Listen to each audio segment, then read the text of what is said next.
ധനുഷിന് നയൻതാര എഴുതിയ ഓപ്പൺ ലെറ്ററാണ് ഇപ്പോൾ സിനിമാ ലോകത്തെ ചർച്ചാവിഷയം. നെറ്റ്ഫ്ലിക്സിൽ റിലീസാകാൻ പോകുന്ന നയൻതാരയുടെ ഡോക്യുമെന്ററിയിൽ ഞാനും റൗഡി താൻ എന്ന ചിത്രത്തിലെ ചില ക്ലിപ്സുകളും പാട്ടും ഉപയോഗിക്കാൻ ധനുഷ് സമ്മതിക്കാത്തതുമായി ബന്ധപ്പെട്ട പ്രശ്നത്തെക്കുറിച്ചാണ് നയൻതാരയുടെ ഓപ്പൺ ലെറ്റർ. തന്റെയും ഭർത്താവായ വിഘ്നേഷിന്റെയും പ്രണയത്തെക്കുറിച്ചു പറയുന്ന ഡോക്യുമെന്ററിയിൽ ഒഴിച്ചുമാറ്റാൻ കഴിയാത്ത സിനിമയാണ് ധനുഷ് നിർമ്മിച്ച, വിഘ്നേഷ് സംവിധാനം ചെയ്ത, നയൻതാരയും വിജയ് സേതുപതിയും കേന്ദ്ര കഥാപാത്രങ്ങളായി എത്തിയ ഞാനും റൗഡി താൻ എന്ന സിനിമ.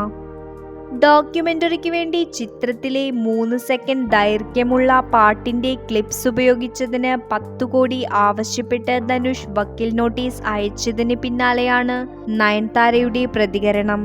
ഷൂട്ടിംഗ് സമയത്ത് എടുത്ത ഫോട്ടോകൾ പോലും ഡോക്യുമെന്ററിയിൽ ഉൾപ്പെടുത്താൻ ധനുഷ് സമ്മതിച്ചില്ല.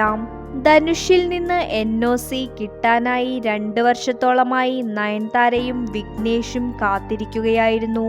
എന്നാൽ കഴിഞ്ഞ 10 വർഷമായി വ്യക്തിവൈരാഗ്യം സൂക്ഷിക്കുന്ന ധനുഷ് പകവീട്ടുകയാണെന്നാണ് നയൻതാര പറയുന്നത്.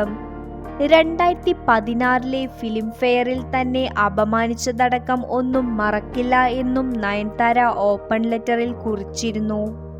എന്താണ് അന്ന് സംഭവിച്ചത് എന്ന് തിരയുകയാണ് ആരാധകർ.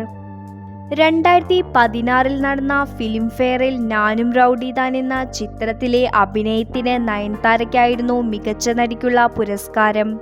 ഞാനും റൗഡി താൻ, കാക്കമുട്ടൈ തുടങ്ങിയ സിനിമകൾ നിർമ്മിച്ച ധനുഷ് മികച്ച പ്രൊഡ്യൂസർക്കുള്ള പുരസ്കാരവും ആ വേദിയിൽ ലഭിച്ചിരുന്നു. ആദ്യം പുരസ്കാരം സ്വീകരിക്കാനായി ക്ഷണിക്കപ്പെട്ട ധനുഷ് കാക്കമുട്ടൈ എന്ന സിനിമയെക്കുറിച്ചും അതിൽ നായികയായി അഭിനയിച്ച ഐശ്വര്യ രാജേഷിനെ കുറിച്ചും വാചാലയായി.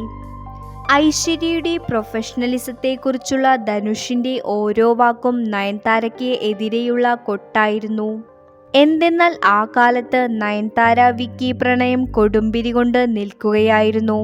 ഇവരുടെ പ്രണയം കാരണം ഷൂട്ടിംഗ് നീണ്ടുപോയി എന്നും നിർമ്മാതാവിന് വലിയ തുക നഷ്ടപ്പെട്ടു എന്നുമൊക്കെയുള്ള ഗോസിപ്പുകളും ഉണ്ടായിരുന്നു.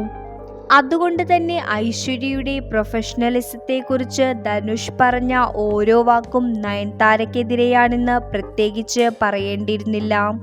തുടർന്ന് മികച്ച നടിക്കുള്ള പുരസ്കാരം സ്വീകരിക്കാൻ വേദിയിലെത്തിയ നയൻതാര പരസ്യമായി ധനുഷിനോട് മാപ്പു പറയുകയും ചെയ്തു.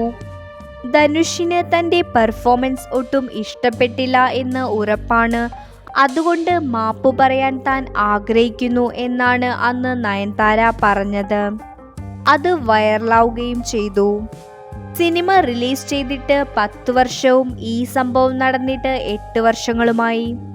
ഇപ്പോഴും ഇവർക്കിടയിലെ ആ പ്രശ്നങ്ങൾ തീർന്നിട്ടില്ല എന്ന് ഇപ്പോൾ പുറത്തുവന്ന ഈ ഓപ്പൺ ലെറ്ററിലൂടെ വ്യക്തമാണ്.